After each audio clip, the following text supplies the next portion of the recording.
الكريم أما بعد قال رسول الله صلى الله عليه وسلم من لم يشكر الناس لم يشكر الله সমস্ত প্রশংসা সে মহান আল্লাহ সুবহানাহু ওয়া তাআলার জন্য যিনি আমাদেরকে এখানে বসার তৌফিক দান করেছেন। আমরা শুকরিয়া আদায় করি আলহামদুলিল্লাহ। দরুদ ও তাসলিম অবশ্যই হোক শেষ নবীর প্রতি আল্লাহুম্মা সাল্লি আলাইহি আল্লাহুম্মা বারিক আলাইহি। আল জামিআতুল মারকাজিয়া দারুল উলুম আল ইসলামিয়া মাদ্রাসার ছাত্র সংসদ কর্তৃক আয়োজিত দাওরায়ে হাদিস 2025 আজ বিদায়ী সংলগ্ন অনুষ্ঠানে উপস্থিত সভাপতি ও আমার প্রাণপ্রিয় শ্রদ্ধেয় ওস্তাদগণ এবং আমার সহপাঠী ভাইয়েরা সবাইকে জানাই হৃদয়ের অন্তর্গহীন থেকে শুকরিয়া ও মোবারকবাদ।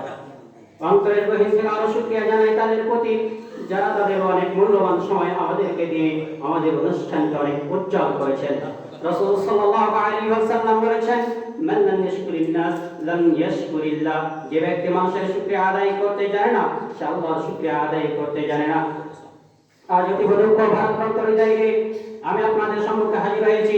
সেই দিনটির মুখোমুখি হতে না চেয়েও হতে হয়, বারবার তাই কবির ভাষায় বলতে হয় যেতে হবে বহুদূর, তাই এই ছেঁড়া বাঁধন বিরহ বেদনা তোর মনে বইছে হাসি আর কাঁদন। আজ ছেড়ে চলেছে সকল মায়ের সুশাসন, সম্মুখে দাঁড়িয়েছে তাই দিতে আজ বিদায়ী ভাষণ। আজ অতি দুঃখ ভারাক্রান্ত হৃদয় নিয়ে বলতে হচ্ছে আজ আমাদের বিদায় অনুষ্ঠান। যদিও মনে করা হয় এটা বিদায় অনুষ্ঠান, কিন্তু এটি একটি আনুষ্ঠানিক মাত্র, কারণ মন থেকে বিদায় কখনো সম্ভব নয়। দীর্ঘদিন যাবত এই প্রাণপ্রিয় প্রতিষ্ঠানে অধ্যয়নরত ছিলাম। আমাদের সকলের প্রাণপ্রিয় প্রতিষ্ঠান জামিয়ার প্রত্যেকটা ওস্তাদগণ তাদের একান্ত আন্তরিকতা, ভালোবাসা ও দক্ষতার সহিত আমাদের পাঠদান করিয়েছেন। কিভাবে নিজের লক্ষ্যে এগিয়ে যেতে হবে তা শিখিয়েছেন। সকলের এই স্নেহপূর্ব ভালোবাসা, আন্তরিকতা কখনো ভোলা সম্ভব নয়। এই জামিয়ার প্রাণপ্রিয় ওস্তাদগণ, আমরা অত্যন্ত গর্বিত যে আপনাদের মতো আদর্শবান জ্ঞানী প্রজ্ঞাময় উদার চিত্রের ওস্তাদগণের থেকে শিক্ষা গ্রহণ করতে পেরেছি। শিক্ষাদানের ক্ষেত্রে আপনারাই ছিলেন নির্দেশ ও প্রজ্বলিতবাদী। আপনাদের পাঠদান আমাদেরকে স্বপ্ন পূরণে আমাদের এগিয়ে নিয়েছে বহুদূর। যখন জীবনের লক্ষ্য সম্পর্কে কিছুই জানতাম না, দিন সম্পর্কে ভালোভাবে বুঝতাম না, যেই দিন আমরা এই জামের আঙ্গিনায় এসেছি সেই দিন থেকে আমাদের আপনারা কোনো কিছুর অভাব বুঝতে দেননি। সর্বদা পাখির ছাড়ার মতো ডানা মিলে আগলে রেখেছেন। তাই বিশাল এই পথ চলার মাঝে বহু অন্যায় করে ফেলেছি, তাই নিজের সন্তান তুল্য মনে করে আমাদের ভুলগুলোকে ক্ষমা করে দিবেন আর সকলে আমাদের সুন্দর ভবিষ্যতের জন্য দোয়া করবেন। এ আমার প্রাণ প্রিয় সহপাঠী ভাইয়েরা, তোমরা আমার জীবনে একটি বড় অংশ। মনে পড়ে যায় অচেনা মুখগুলো একদিন কিভাবে চেনা হয়ে গেল, অপরিচিত হতে গুলো কিভাবে বন্ধুত্বের বন্ধনে জুড়ে গেল। একসাথে কাটানো প্রতিটি মুহূর্ত আজ মনে পড়ে।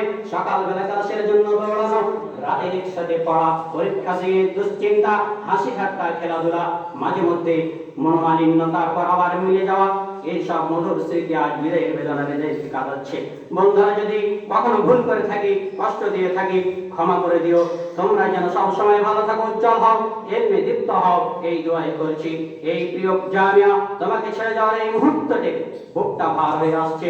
তোমার আঙ্গিনায় শেখা প্রতিটি মুহূর্ত, প্রতিটি অভিজ্ঞতা, প্রতিটি স্মৃতি আমাদের জীবনকে আলোকিত করবে আজীবন। আজকের এই বিদায় কেবল একটি অধ্যায়ের সমাপ্তি, আরেকটি নতুন অধ্যায়ের পা রাখার প্রস্তুতি। আপনারা সবাই আমাদের জন্য দোয়া করবেন যেন আমরা ভবিষ্যতে উত্তম মানুষ হতে পারি, দেশ ও জাতির সেবায় অংশ নিতে পারি এবং এই জ্ঞানকে ধারণ করে প্রচারে ভূমিকা রাখতে পারি। পরিশেষে সম্মানিত ওস্তাদগণ, প্রিয় সহপাঠী ভাইয়েরা, আমাদের সবার সুদীর্ঘ নেক হায়াত, উত্তম স্বাস্থ্য, উত্তম উজ্জ্বল ভবিষ্যৎ, দুনিয়া আখিরাতের সফলতা কামনা করে এখানে আমার বিদায় বক্তব্য শেষ করছি। বিদায় প্রিয় প্রতিষ্ঠান, বিদায় শ্রদ্ধেয় ওস্তাদগণ, বিদায় প্রিয় সহপাঠী বন্ধুরা, আল্লাহ আমাদের সকলের ভবিষ্যৎ উজ্জ্বল করুন। আখির দাওয়ানা আলহামদুলিল্লাহি রাব্বিল আলামিন। আসসালামু আলাইকুম ওয়া রাহমাতুল্লাহি ওয়া বারাকাতুহু।